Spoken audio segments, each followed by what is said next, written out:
নমস্কার বন্ধুরা, কেমন আছেন আপনারা সবাই? আশা করছি সবাই অনেক ভালো আছেন। আজকে আবার একটা দারুণ রেসিপি নিয়ে চলে আসলাম। আজকে বানিয়ে দেখাবো গাজরের মুগশলা পিঠা। মাত্র হাফ কাপ সুজি আর গাজর দিয়ে আজকের এই মুগশলা পিঠাগুলো তৈরি করব। একদম নরম তুলতুলে ও তার সঙ্গে কিন্তু রসালো হবে। একটা খাওয়ার পর কিন্তু আরও একটা চেয়ে খাবেন, এতটাই দুর্দান্ত খেতে লাগবে আজকের এই পিঠাগুলো। ভিডিওটি স্কিপ না করে অবশ্যই প্রথম থেকে শেষ পর্যন্ত দেখতে থাকুন। আজকের এই গাজরের মুগশলা পিঠা আমি কিভাবে তৈরি করছি, আর রেসিপিটা ভালো লাগলে অবশ্যই একটা লাইক অ্যান্ড শেয়ার করে, আমার চ্যানেলে নতুন এসে থাকলে অনুরোধ থাকলো আমার চ্যানেলটিকে সাবস্ক্রাইব করে আমার পাশে থাকবেন। তো আসুন শুরু করি আমার আজকের রেসিপি। তো বন্ধুরা, প্রথমেই আমি একটা গাজরের খোসা ছাড়িয়ে পরিষ্কার করে ধুয়ে রেখেছি। তো মোটামুটি দুটো গাজরের সমান আমি একটা গাজর নিয়েছি। আপনারা দুটো গাজর অবশ্যই নিয়ে নেবেন যদি গাজরের সাইজগুলো ছোট হয়। তো আমি একটাই নিয়েছি সাইজে বড় বলে। তো গাজরগুলোকে এরকম টুকরো টুকরো করে কেটে নিয়েছি। এবার একটা মিক্সিং জারের মধ্যে নিয়ে নিচ্ছি, আর সামান্য একটু জল দিয়ে একদম মিহি করে কিন্তু পেস্টটা আমাদের তৈরি করে নিতে হবে।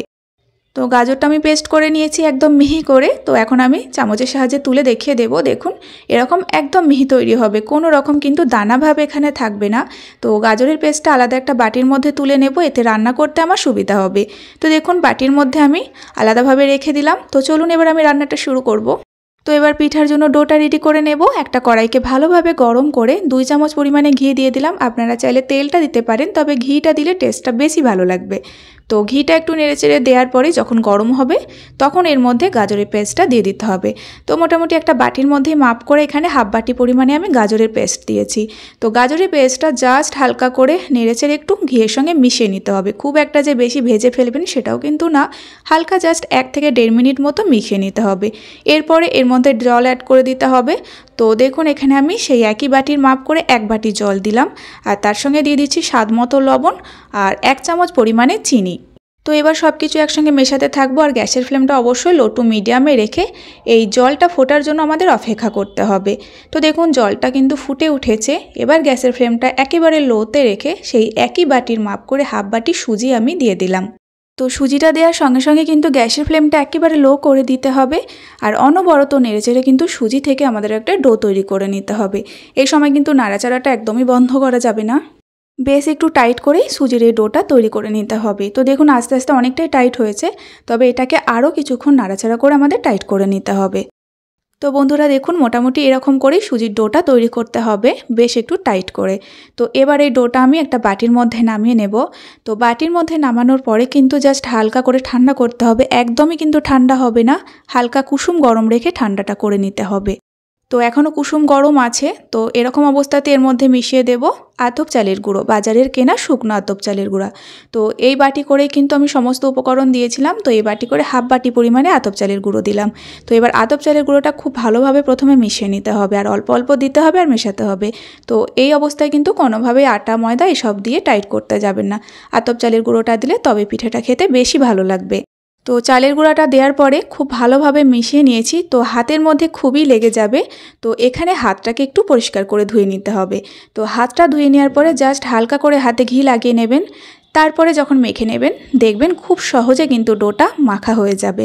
তো দেখুন, দেখতেই পাচ্ছেন কতটা সুন্দরভাবে এখন ডোটা মাখা হয়ে যাচ্ছে, আর একদম একটা স্মুথ ডো আমি তৈরি করে নিলাম। তো এবার আমি পুরের জন্য নিয়ে নিলাম মাখা সন্দেশ। তো মুগশলা পিঠাতে মাখা সন্দেশটা খেতে কিন্তু ভীষণ ভালো লাগে। আপনারা চাইলে আপনাদের পছন্দ মতো পুর এখানে নিয়ে নিতে পারেন। তো চলুন এবার আমি পিঠাগুলো তৈরি করে নেব। তো বন্ধুরা, সুজির মুগশলা পিঠার রেসিপি আমার চ্যানেলে দেওয়া আছে, সেখানেও কিন্তু আমি মাখা সন্দেশের পুর দিয়ে মুগশলা পিঠা তৈরি করেছিলাম। খেতে কিন্তু অপূর্ব লাগে, তাই এভাবেই আমি রেসিপিটা আজকে শেয়ার করছি, আপনারাও ট্রাই করতে পারেন। তো এবার আমি পিঠে তৈরি করে নিচ্ছি। দেখুন, প্রথমে এরকম খোলের মতো একটু বানিয়ে নিলাম, আর পরিমাণ মতো পুর দিয়ে মুখটাকে চেপে বন্ধ করে দেব। তো আপনাদের পছন্দ মতো আপনারা ডিজাইন এখানে তৈরি করতে পারেন। তো আমি মোটামুটি এরকম একটা সিম্পলভাবে বানিয়ে নেব, পুলি পিঠের মতো করেই বানিয়ে নেব। তো আপনারা চাইলে এখানে ডিজাইন করতে পারেন, আবার না চাইলে নাও করতে পারেন।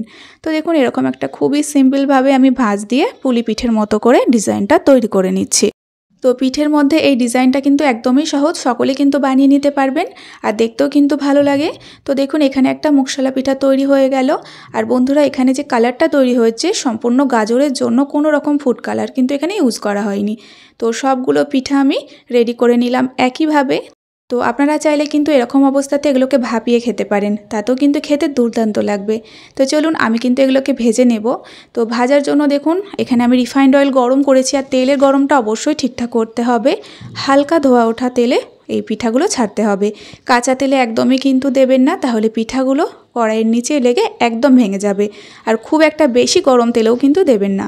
তো প্রথম অবস্থায় দেওয়ার পরে এরকম জাস্ট কড়াইটা ধরে নাড়িয়ে দিতে হবে, খুন্তি দিতে যাবেন না প্রথমেই, তাহলে পিঠাগুলো আবার ভেঙে যাবে। তো গ্যাসের ফ্লেমটা লো টু মিডিয়ামে রেখে যখন পিঠাগুলো আস্তে আস্তে ফুলে উঠবে আর দেখবেন অনেকটা তেলের মধ্যে ভেসেও যাবে, তখন কিন্তু নেড়ে চেড়ে পিঠাগুলোকে বেশ লাল করে ভেজে নিতে হবে। আর দেখুন কালারটা কতটা সুন্দর লাগছে। গ্যাসের ফ্লেমটা লো টু মিডিয়ামে রেখে সময় ধরে পিঠাগুলো ভেজে নেবেন, তাতে কি হবে পিঠেগুলো ভাজাটাও ভালো হবে আর খেতেও ভালো লাগবে। আর হাই ফ্লেম রেখে যদি ভাজা হয় তাহলে ওপরটা তাড়াতাড়ি মুচমুচে হবে আর ভেতরটা কাঁচা থেকে যাবে। তো বন্ধুরা মোটামুটি 2-3 মিনিট সময় ধরে আমি পিঠেগুলো ভেজে নিয়েছি, আর দেখুন কতটা সুন্দর লাগছে পিঠেগুলো। তো আপনারা এই ভাজা অবস্থা তো খেতে পারেন, তবে সেই ক্ষেত্রে কিন্তু এই ডোটা তৈরি করার সময় আপনাদের চিনি অ্যাড করতে হবে, তাহলে এই ভাজা অবস্থাতেও খেতে পারেন। তো চলুন এবার কিন্তু পিঠেগুলো ভাজা কমপ্লিট, এখন পিঠেগুলোকে আমাদের শিরায় দিতে হবে। তো শিরা তৈরি করে নিচ্ছি। একটা বাটির মাপ করে 1 বাটি চিনি আর 1 বাটি পরিমাণে জল দিলাম, বাটিটা একই মাপের হতে হবে। তো এবার দেখুন 3টে এলাচ ফাটিয়ে দিয়ে দিলাম। এবার চিনি আর জলটা প্রথমে ভালোভাবে মিশে যেতে দিতে হবে। তো চিনি জলটা যখন মিশে যাবে তখনই কিন্তু গ্যাসটা অফ করে দিতে হবে, কারণ এখানে কোনো রকম মোটা শিরা তৈরি হবে না, একদম পাতলা একটা শিরা তৈরি করতে হবে।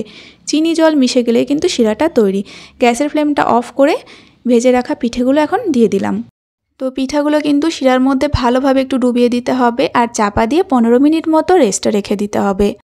আর এই 15 মিনিটের মধ্যেই কিন্তু একদম শিরাটা স্যুপ করে নেবে। দেখুন একটুও রস কিন্তু আর নেই, সম্পূর্ণ রসটাই কিন্তু পিঠেগুলো টেনে নিয়েছে আর ফুলে গিয়েছে, আর তার সঙ্গে একদমই নরম তুলতুলে তৈরি হয়েছে পিঠেগুলো। তো পিঠাগুলো আমি একটা প্লেটের মধ্যে সার্ভ করে নেওয়ার পরে ওপর থেকে একটু পেস্তা বাদাম আমি গ্রেট করে দিয়ে দিলাম, তাতে দেখতে সুন্দর লাগবে। তো তৈরি হয়ে গেল দারুণ স্বাদের গাজরের মুগশালা পিঠা।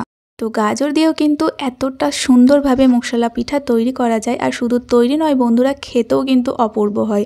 তো রেসিপিটা যদি এখনও পর্যন্ত না ট্রাই করে থাকেন অবশ্যই ট্রাই করুন, বাড়িতে সকলে ভীষণ খুশি হবে আর তার সঙ্গে খেয়েও ফেলবে। তো আজকের রেসিপি কেমন লাগলো, যদি ভালো লাগে তাহলে একটা লাইক অ্যান্ড কমেন্ট করবেন, আর তার সঙ্গে আমার চ্যানেলটিকে সাবস্ক্রাইব করে আমার পাশে থাকবেন। তো আজকের ভিডিও পর্যন্তই, আপনারা সকলেই ভালো থাকবেন এবং সাবধানে থাকবেন।